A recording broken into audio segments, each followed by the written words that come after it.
Busy for today's video. Nagkinis pala ng bigas ang classmate ko dahil nagluto kami ng biko. Ay masarap ba yan? Oo naman. Upay, charot lang.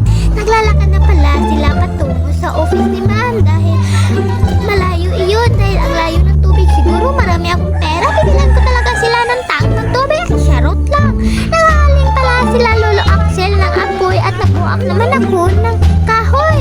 Dahil wala kaming may sunod. Kung pwede lang sana. Tuhod namin ay charot lang dahil marami kami. Ma'am, sorry pala mga beshe dahil hindi ko pala na video kanina nang nagsaing kami ng bigas.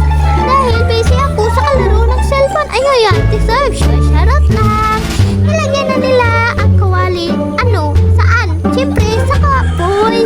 Ay, nilagyan nila pala ng duga. Anong duga? Gatayan. Gatayan ng lupe at kukumama. Para kuko yan. Ano yan? Kuko Martin? Sure. Charot lang. Nag-ukay pala ng gata ng lube si Lolo Axel at tinignan at tinututok pala ni Kuya Kilvin ang gata at baka matunaw yan, Kuya. Ano ka ba? Tunaw na tunaw yan.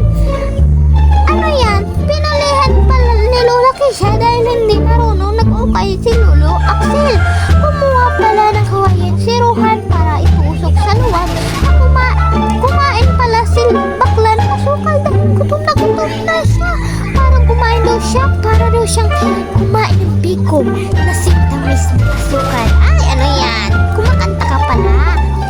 Ay, naku siya. Ganito pala nag-aaring yung action. Nako, hindi ka artista. Ano ba kayo?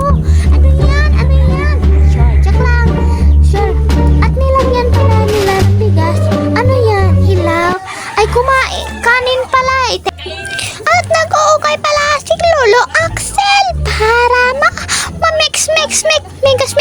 Sure, mix lang. Hindi yan migos. Ay, nako. Ay. Ang hirap pala magluto ng biko. Parang ang hirap mapagmahal. Ay, sure.